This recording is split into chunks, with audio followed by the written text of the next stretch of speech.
Iya, baik kita sekarang ke pembicara yang keempat, yang terakhir. Langsung saja saya memberikan waktu dan tempatnya ke Pak Ansar.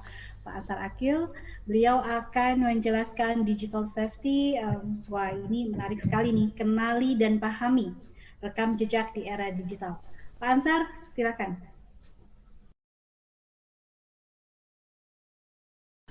Baik, makasih di sore yang cerah ini.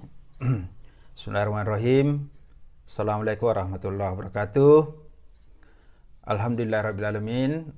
Wassalatu wassalamu ala asrafil anbiya wal mursalin Sayyidina Muhammad wa ala alihi washabihi ajma'in. Yang terhormat yang mewakili Kominfo, PT Diandra, para panitia, moderator, peserta, dan tidak lupa juga Bapak-Bapak narasumber. Semoga semuanya dalam keadaan sehat dan senantiasa dalam kebaikan dan mendapat perlindungan dari Allah. Sebenarnya materi saya ini bisa dibahas secara teknis maupun secara teoretik atau secara filosofi ya. Memang ada beberapa hal teknis dari materi saya ini, tapi karena mendengar tadi materi-materi dari teman-teman pembicara sebelumnya, saya juga ingin memperluas sedikit, menambah ya ruang lingkup materi saya ini sebelum masuk ke materi jejak digital ini secara teknikal ya, secara teknis. Nah, ada yang memang perlu kita pahami, kan ini adalah materi tentang media sosial. Sebenarnya manusia itu dari dulu adalah makhluk sosial. Sejak adanya manusia, ada satu kebutuhan dalam diri manusia untuk selalu berinteraksi, bergaul, berkomunikasi dengan sesamanya. Dan sebagai satu fitrah ini masih terus berlangsung hingga hari ini, hingga dunia kiamat nanti. Namun ada yang saat ini sudah kita capai yang dulu tidak dimiliki oleh orang-orang dulu, yaitu jaringan, khususnya jaringan elektronik atau jaringan digital itu. Jadi manusia bukan cuma makhluk sosial, tapi kita sekarang ini juga sudah menjadi manusia jaringan. Hampir tidak ada bagian dalam kehidupan kita ini yang sudah tidak terhubung dengan jaringan. Misalnya kalau kita punya KTP, KTP itu sudah punya nomor induk. Berarti kita terdaftar di satu jaringan, jaringan induk kependudukan. Kalau kita punya nomor telepon, nomor HP, punya alamat email, punya alamat rumah, ya, punya nama, pernah sekolah, pernah menikah, ini menunjukkan kita ini sudah menjadi manusia jaringan. Nah, ada yang berbeda bahwa dulu jaringan itu masih dibangun dengan menggunakan platform-platform mekanik atau elektronik ya. Tapi sekarang sudah berganti dengan jaringan elektronik berbasis komputer atau jaringan digital. Karena semuanya sudah dibangun dengan jaringan yang memiliki platform digital, maka sebenarnya dunia ini sekarang berada dalam dunia digital, di mana dunia digital ini merupakan refleksi dari dunia real atau dunia nyata. Namun dunia digital ini sebenarnya punya beberapa perbedaan mendasar dibanding dengan dunia nyata. Awalnya dunia digital itu merepresentasikan kenyataan-kenyataan yang sama di dalam diri kita dengan apa yang kita tampilkan dalam dunia digital. Itu sebenarnya dulu awalnya ketika kita menyampaikan, tadi disebut bahasa ya. Ketika kita menyampaikan tanda, kita cenderung melampirkan apa adanya.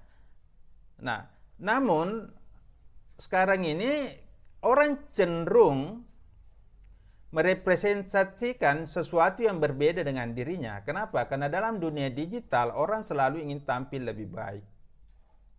Orang ingin selalu tampil lebih istimewa. Orang selalu ingin tampil sesuatu yang memang di luar apa yang terjadi dalam realitas. Ini yang disebut dengan simulasi atau simulacrum.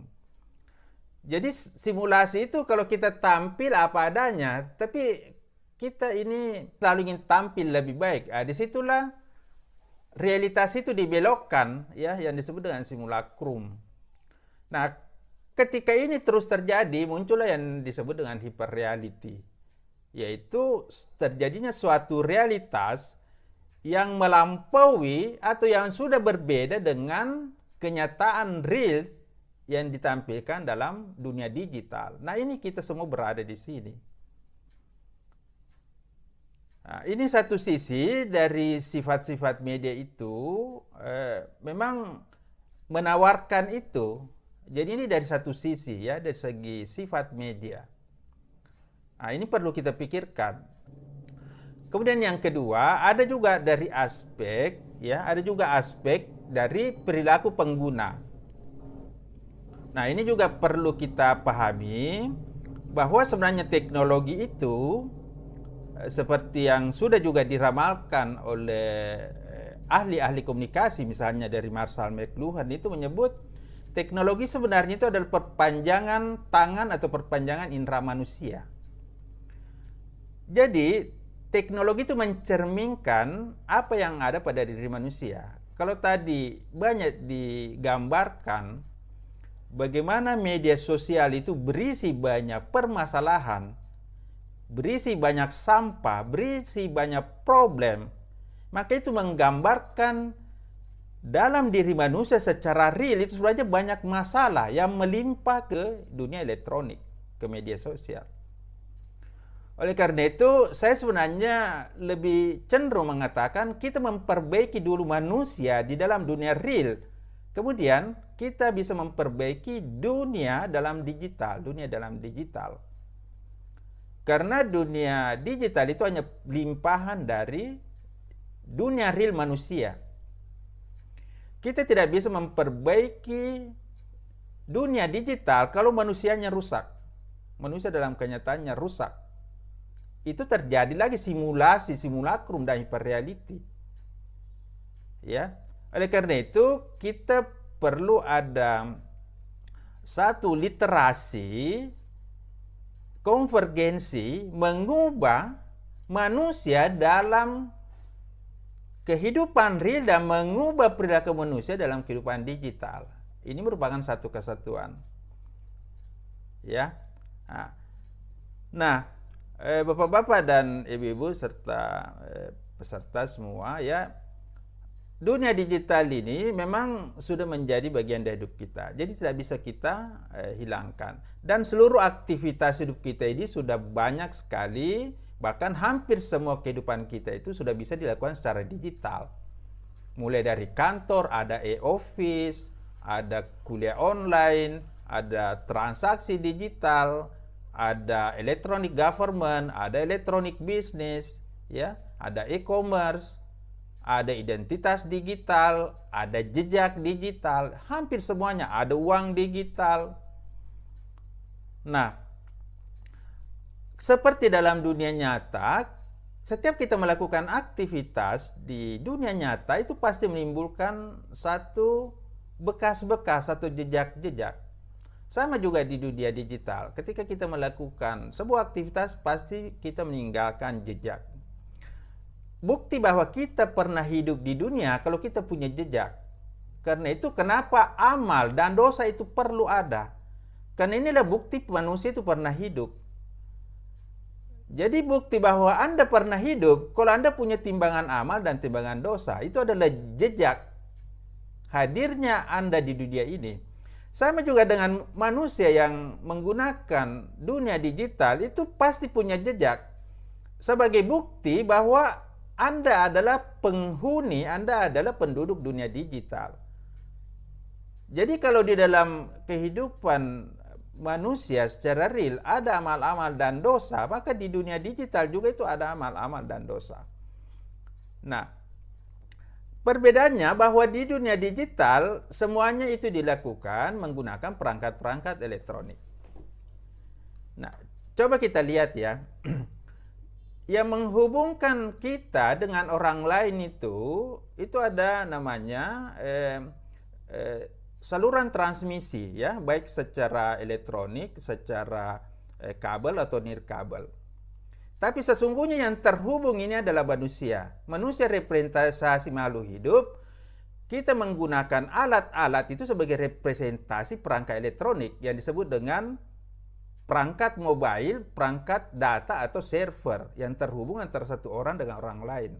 Jadi ketika saya menggunakan handphone saya sebagai manusia menggunakan handphone saya itu sebagai server, sebagai tempat menyimpan data, mengirim data dan menerima data. Ya, maka otomatis ketika terjadi aktivitas dalam dunia digital, maka seluruh aktivitas kita itu akan tersimpan di server-server di mana kita pernah terhubung. Coba aja kalau Bapak, Ibu kita buka handphone kita pas lagi kita tidur, kemudian ada yang miss call, itu tersimpan nomornya. Ya. Itu tersimpan. Dan itu bisa kita lihat. Sama juga misalnya kalau ada yang kirim WA, ada yang miss call, kita pasti tersimpan. Nah, jadi data itu tersimpan di mana? Itu tersimpan di server-server, ya. Nah, sebagai jejak-jejak aktivitas kita di dunia digital. Oleh karena itu, kita tidak mungkin beraktivitas di dunia digital tanpa meninggalkan jejak. Jadi sebenarnya jejak digital itu adalah satu hal yang sudah hukumnya sudah seperti itu. Bahwa dalam hidup kita itu pasti ada amal dan dosa, itu sudah hukumnya seperti itu. Jadi selama kita beraktivitas di dunia digital itu selalu ada jejak-jejak digital. Cuma bedanya kalau di dunia nyata, kalau kita berjalan di pantai, itu ada jejak-jejak kita, itu gampang terhapus oleh pasang, ya, air laut. Tapi kalau dunia digital itu tidak bisa dihapus, kecuali dihapus di server tempat data itu disimpan. Nah, kadang kita tidak bisa sampai ke situ. Oke, next, Bu. Nah,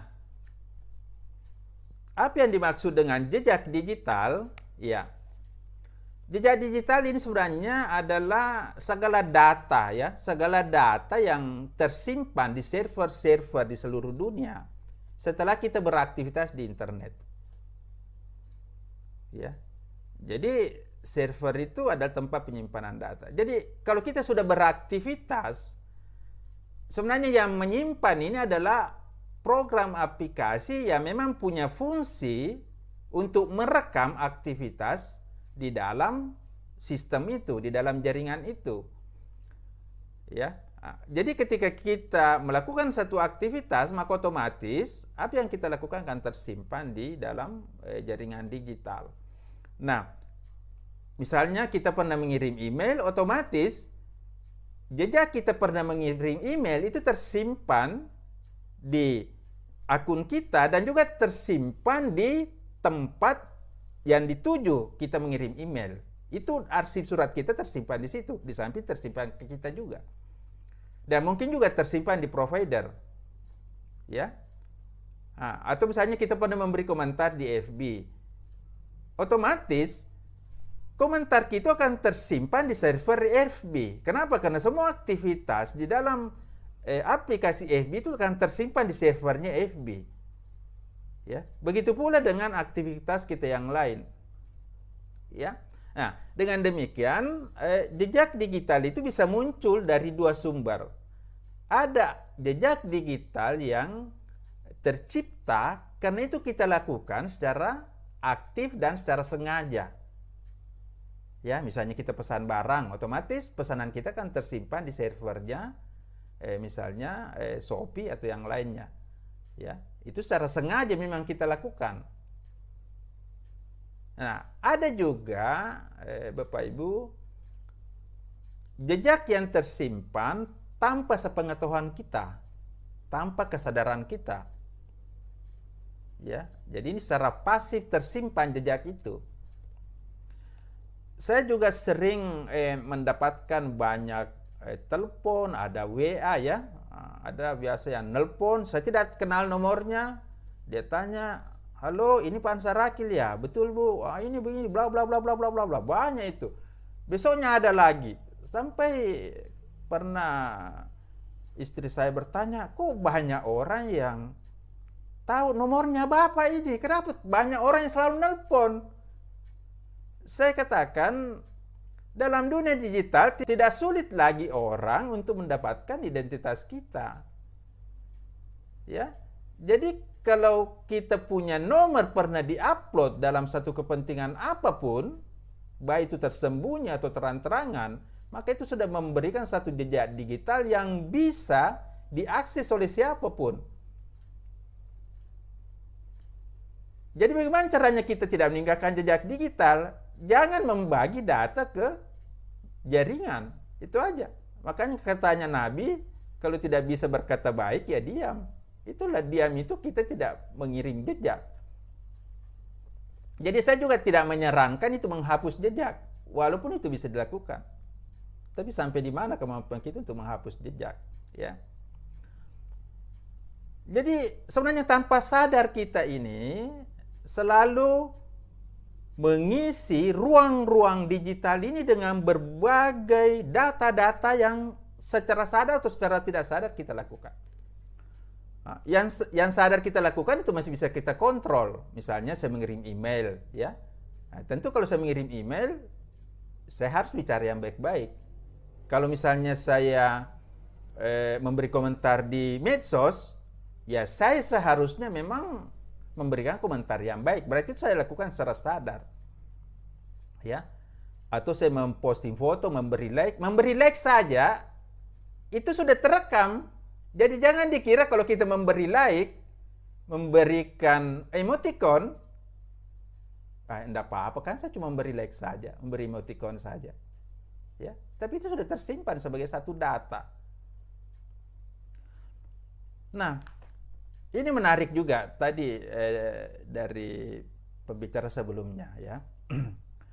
Bahwa memang yang banyak terjadi, ini yang perlu kita pikirkan, ya, yang perlu kita cari solusinya. Kenapa banyak terjadi kesemrawutan di dalam dunia digital atau di media sosial? Ya, salah satu penyebabnya karena banyak orang masuk ke dunia digital itu bukan berdasarkan satu kesadaran, ya, yang disebut dalam teori disebut dengan ekstasi komunikasi. Jadi orang sekarang ini mengalami satu ekstasi komunikasi. Ketika orang berkomunikasi menggunakan ruang-ruang virtual, menggunakan jaringan digital, orang mengalami suatu ketidaksadaran secara kumulatif. Ya, kenapa? Karena orang sudah terpengaruh yang disebut tadi dengan simulasi, simulacrum, dan hyperreality. Jadi orang hidup di dunia digital itu banyak orang hidup dalam dunia mimpi. Orang banyak hidup dalam dunia maya. Makanya disebut maya. Maya itu beda dengan dunia gaib sebenarnya, ya. Tapi dunia maya itu tercipta oleh ruang-ruang virtual, ruang-ruang elektronik. Namun ketika orang masuk ke situ, orang akan menghubungkan diri dengan ruang virtual itu secara psikologis akan mempengaruhi kesadaran orang untuk memperlakukan dunia virtual itu di atas atau di bawah ambang-ambang pikiran rasional seseorang. Kenapa? Karena orang menganggap dunia virtual itu apa sih, ya? Beda kalau kita berhubungan dengan orang lain secara langsung. Kita melihat orangnya. Kalau kita berhubungan dengan mesin, banyak orang menganggap mesin ini apa sih, ya? Apa sih? Coba saya juga biasa sampaikan kepada mahasiswa, ya, bahwa apa yang kita puja-puja di dunia elektronik itu sebenarnya semuanya adalah ilusi. Misalnya kita dengar musik yang bagus, kita lihat gambar cantik, kita lihat video yang bagus, itu kan hanya pulsa-pulsa elektronik saja. Sebenarnya apa buktinya bahwa itu hanyalah ilusi? Coba matikan Anda punya perangkat. Atau kalau perangkat Anda habis baterainya, maka semua yang Anda puja-puji itu tadi itu hilang. Ya, kemana itu? Sebenarnya coba Anda bongkar Anda punya HP, lihat di memorinya, apakah Anda menemukan gambar? Apakah Anda menemukan video? Tidak ada. Ya, itu hanyalah pulsa-pulsa elektrik yang dipahami oleh panca indera kita, yang diterjemahkan oleh otak kita sebagai satu pesan yang punya makna. Apakah itu bahasa, apakah itu simbol, apakah itu gambar, apakah itu video, apakah itu teks, rasa, dan sebagainya. Jadi itu stimulan otak kita menanggapi apa yang diberikan oleh media. Nah, saya melihat banyak orang masuk ke dunia digital itu tanpa kesadaran. Ya, nah apakah orang yang tidak sadar itu kena hukum? Ini yang jadi soal juga. Jadi banyak orang yang beralibi, saya melakukan itu tanpa sadar. Maksud saya bukan itu. Saya lagi itu hanya guyon saja. Berarti dia melakukan itu tanpa sadar. Ya. Kemudian hal yang lain, bahwa dalam dunia katakanlah dunia jurnalis yang konvensional, ya, di sini ada juga narasumber kita dari latar jurnalis, ya, Ibu Ari juga, ya. Kalau di komunikasi massa itu sistem penjenjangan dan filternya jelas. Apa yang akan dikemukakan.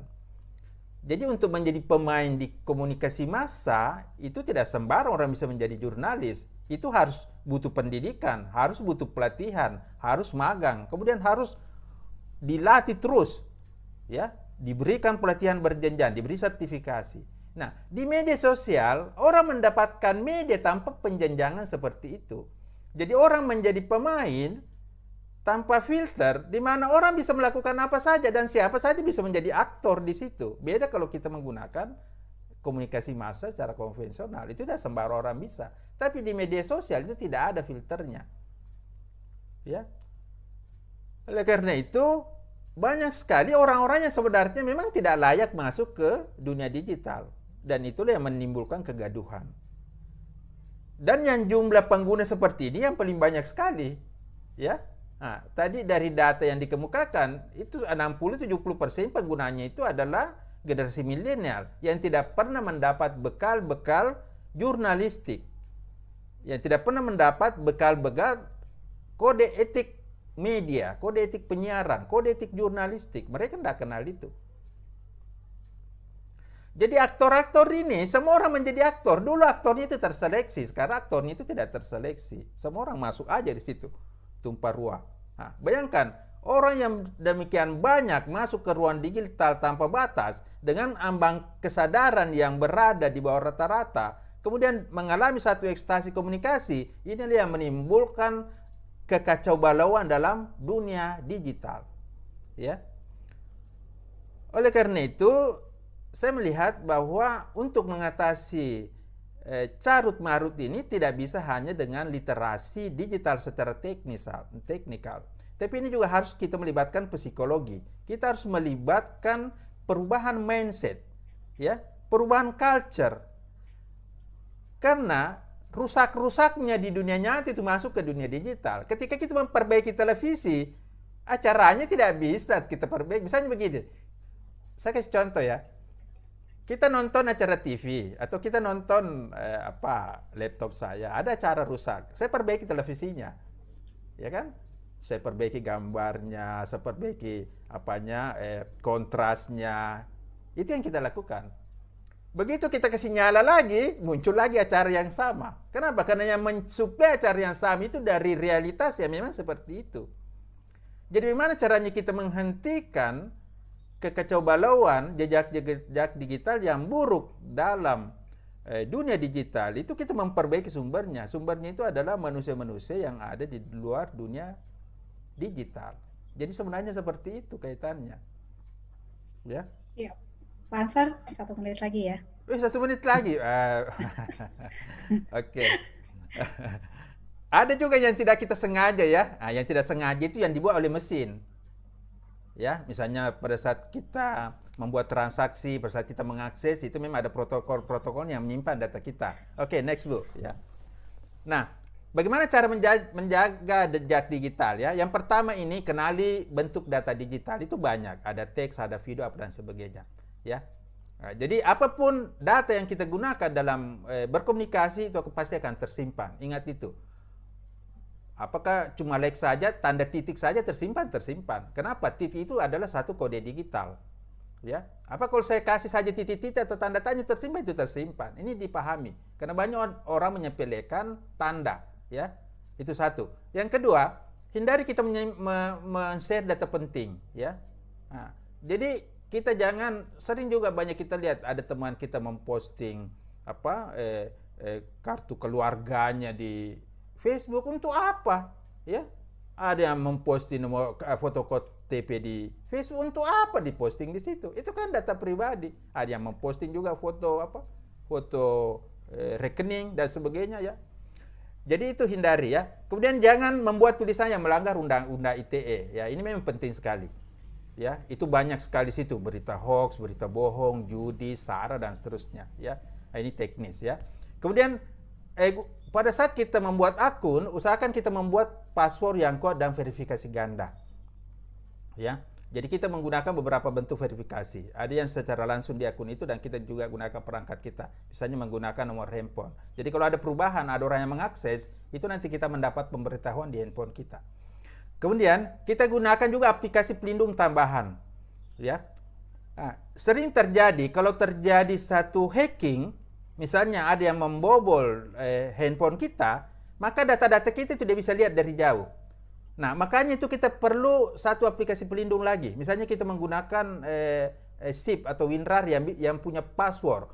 Jadi biar di dalam HP-nya Bapak Ibu, file-file yang penting itu Bapak enkripsi dan berikan password. Jadi kalau satu waktu ada yang membobol kita punya perangkat, maka dia masih punya pelindung, ya, masih punya pelindung. Ya. Jadi biasanya juga pencuri itu sudah malas itu kalau sudah ada gemboknya. Walaupun itu gemboknya kecil, itu juga berlaku di dunia nyata, ya. Kalau motor kita itu ada gemboknya, itu beda kalau motor tidak ada gemboknya. Biar gemboknya itu tidak kuat. Jadi ini gembok, ini file-file kita di dalam perangkat kita. Kemudian hapus data histori kita di Google. Ini juga penting. Jadi saya juga kadang itu buka Google, ketik nama saya Ansar Akil, muncul semua. Siapa yang bikin ini? Siapa yang store ini? Jadi banyak juga data saya muncul di situ. Ya. Nah, akhirnya saya yang memang semampunya saya bisa delete, saya delete. Tibanya yang tidak bisa saya delete, ya. Ada juga tulisan saya misalnya yang diposting di Rusia, ya. Saya tidak tahu siapa yang posting di server di Rusia. Ketika saya mau delete itu tidak bisa di delete, ya. Dan saya tidak tahu juga bahasanya, ya, karena dia pakai bahasa Rusia. Ini yang terakhir, penting sekali. Jangan latah, ya. Jangan latah, ya. Misalnya kita ada SMS, terima undian berhadiah, ya banyak sekali nih. Saya hampir tiap hari terima undian berhadiah. Saya sudah kaya sekali nih seandainya semua terima semua, ya. Ada 75 juta, ada 150 juta macam-macam. Ya, ada juga yang ngajak kenal dan sebagainya. Ini jangan latah, ya, pada orang yang tidak dikenal, ya. Jadi saya sebenarnya bukan orang yang irit berkenal dengan orang lain, cuma saya punya SOP. Pada orang yang tidak kita kenal dengan orang yang kita kenal, kita harus lebih berhati-hati pada orang yang tidak kita kenal. Ya, itu SOP saja, bukan karena kita curiga pada orang lain. Oke Bu, sebenarnya masih banyak lagi karena tinggal 1,5 menit. Ada lagi Bu setelah ini? Next? Ya. Karena tidak ada lagi. Terima kasih. Mudah-mudahan kata akhir saya bahwa bukti Anda pernah hidup di dunia ini kalau Anda punya jejak, punya catatan amal dan dosa. Tapi orang yang beruntung adalah orang yang menjadikan dunia ini sebagai tabungan amal-amal kebaikan. Sama juga, bukti Anda pernah hidup di dunia digital kalau Anda punya catatan-catatan rekam-rekam jejak. Tapi tabunglah rekam-rekam jejak-jejak yang baik, yang positif. Ketika orang membaca itu, orang terinspirasi, orang dapat amal. Walaupun Anda mungkin sudah pindah ke alam lain. Ketika orang lihat itu, orang dapat amal. Tapi kalau Anda bikin dosa, begitu orang baca, orang lihat gambar yang tidak semestinya, orang yang nonton dapat dosa, yang sudah di alam lain juga dapat dosa juga. Oleh karena itu, kalau kita semua bersama-sama memahami bahwa dunia digital ini tempat kita beramal, tempat kita berbuat baik, saya kira kegaduhan dan carut marut itu tidak akan terjadi, ya. Tapi itu memang banyak yang harus kita benahi. Makasih, Mbak Ari, ya, sukses, ya. Assalamualaikum warahmatullahi wabarakatuh. Waalaikumsalam Pak Ansar, terima kasih banyak.